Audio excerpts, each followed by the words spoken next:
For years, AIDS was a word people whispered in fear. On stage and on screen, the stars shined brighter than ever.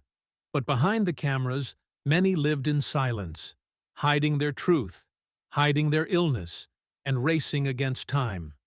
Some were Hollywood legends, some cursed the very community they belonged to, and some left the world in the most shocking ways. Their stories shook millions, and their deaths changed how the world saw AIDS forever. The first name is Rock Hudson. To the public, he was the ultimate heartthrob, the perfect image of masculinity in the 1950s. But behind closed doors, he lived in fear. Being gay in that era could end a career overnight, so Hudson staged his life like a movie. His mansion became the site of secret parties no one dared to expose. When rumors grew, his agent even arranged a fake marriage to protect his image. Then came the tragedy.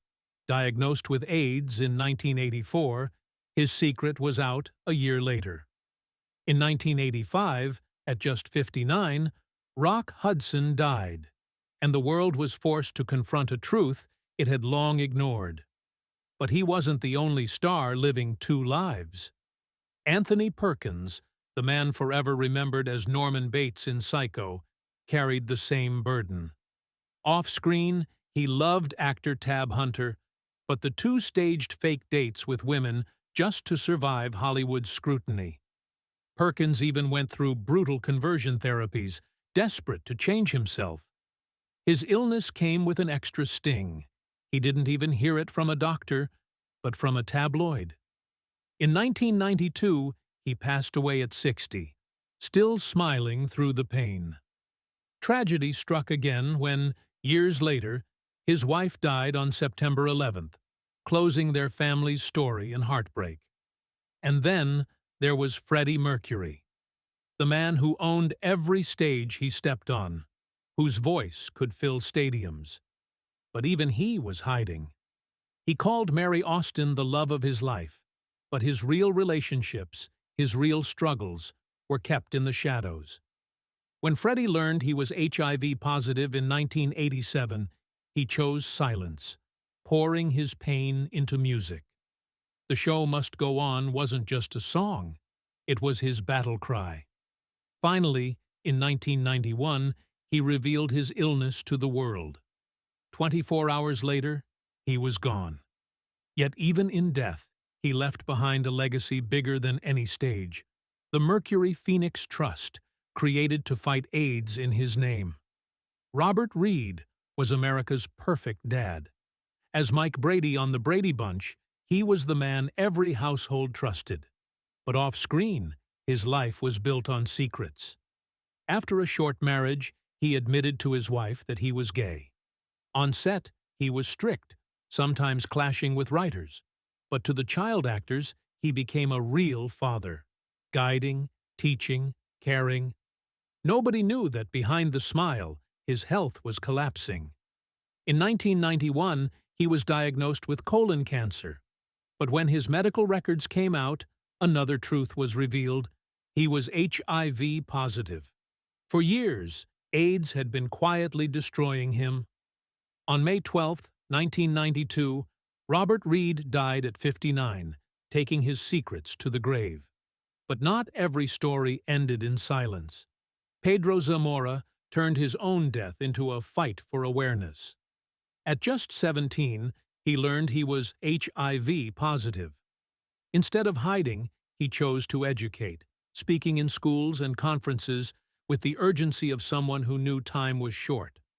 In 1994, he joined The Real World, San Francisco. Millions watched as he lived, loved, and slowly faded on national television.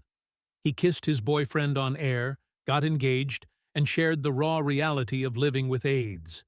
His commitment ceremony was historic, the first same-sex union shown on mainstream TV. But the virus was ruthless. By November that same year, his body had given up. Just hours after his final episode aired, Pedro died at only 22. His story turned a faceless epidemic into something painfully human. Then came Ed Koch, the mayor who saved New York City from bankruptcy, yet became a symbol of silence during the AIDS crisis. His famous line, "How am I doing?" made him beloved, but activists accused him of turning his back on thousands dying in his city. Rumors swirled that Koch himself was gay, but he always refused to answer. After his death in 2013, a close friend confirmed the rumors were true. For many, he was a hero. For others, a man who let fear guide him during the darkest chapter of his city's history. And while Koch chose silence, another man in American politics used his power in ruthless, terrifying ways. His name was Roy Cohn. Roy Cohn was one of the most feared men in American politics. At just 23, he was the right hand to Senator Joseph McCarthy, helping fuel the Red Scare, and even pushing for the execution of Julius and Ethel Rosenberg. He also played a key role in the Lavender Scare, the government's purge of LGBTQ people. The cruel irony?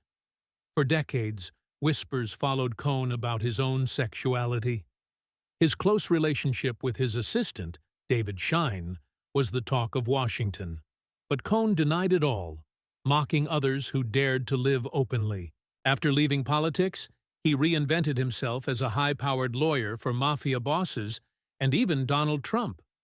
But in 1984, he was diagnosed with AIDS. To the very end, he lied, claiming it was liver cancer. On August 2, 1986, Roy Cohn died at 59. The man who helped persecute gay men was taken by the very disease he refused to acknowledge. And then came Steve Rubell, the king of New York nightlife. With his partner Ian Schrager, he turned a rundown warehouse into Studio 54, the most infamous nightclub in America. It was a playground for the rich and famous, where anything went. Andy Warhol in the bathroom, Mick Jagger dancing half-naked, nights of wild chaos that became legend. But excess comes with a price. In 1978, the IRS raided the club and found millions in hidden cash. Rubell was arrested, sentenced, and forced to leave the empire he built. After prison, he tried to start fresh, but another sentence came, this time from his body. Diagnosed with HIV, he died in 1989 at just 45. Officially, they said hepatitis. Everyone knew the truth. Joel Crothers was another name erased too soon. The TV star of Dark Shadows and Somerset, he was adored on screen but lived a very different life off-screen. To friends, he was openly gay. To the public, he staged a fake engagement just to protect his career. In the early 80s, he quietly disappeared from television. By 1985, he was gone, dead at just 44 from AIDS complications. Unlike others, his death barely made headlines. He passed in silence, almost forgotten.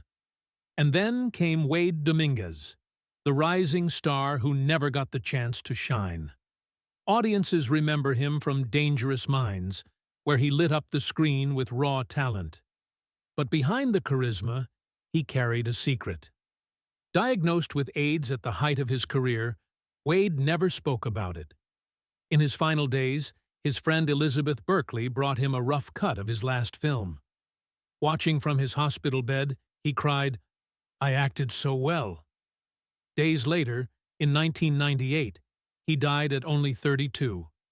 A career full of promise ended before it truly began. Fashion also lost a visionary. Willie Smith, the man who made streetwear chic, blurred the line between high fashion and everyday style. He believed clothes should belong to everyone, not just the rich. By the 1980s, his brand WillieWear had transformed American fashion. But like so many others, his life was cut short. After his partner died of AIDS-related cancer, Smith himself fell ill. On April 17, 1987, he died at only 39. And his death was just one of many in the fashion world, where brilliance often burned out too soon. Willie Smith's death was quietly hidden. His company never admitted AIDS as the cause, fearing stigma. Yet his legacy speaks louder than any silence. He proved fashion could belong to everyone, not just the elite. Denholm Elliott was the gentleman of supporting roles, the face you always recognized, even if you couldn't place the name. He survived 3 years as a prisoner of war before becoming one of Britain's most beloved actors.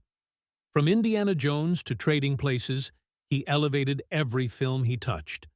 But behind the charm, he carried a secret. He was bisexual, and in 1987, he was diagnosed with AIDS.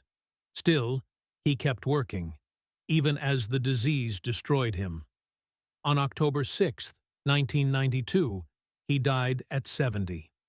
Only then did the world learn what he had hidden for years. The BAFTA later created an award in his honor, ensuring his quiet brilliance would never be forgotten.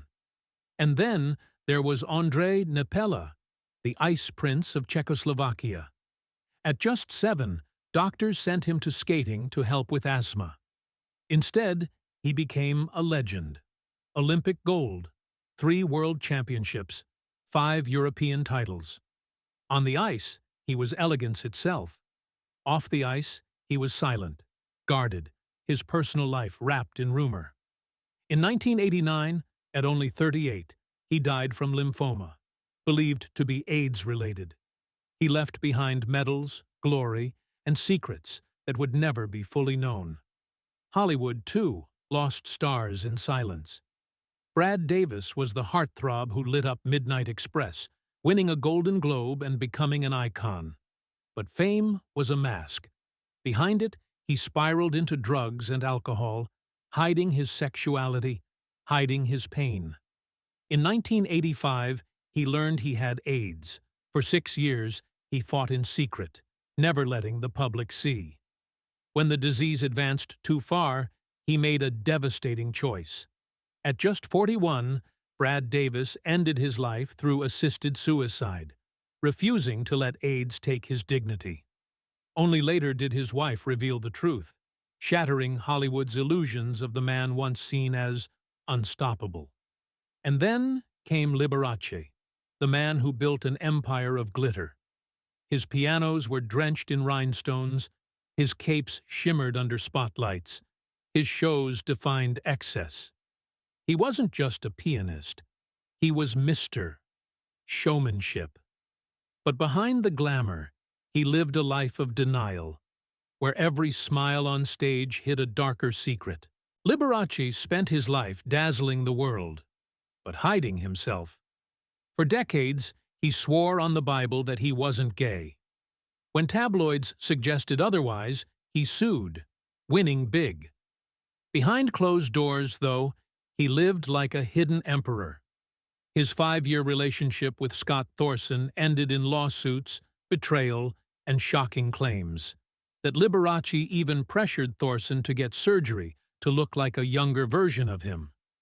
By the mid-'80s, Liberace's health declined rapidly. His face grew gaunt, his makeup thickened, but he never admitted the truth.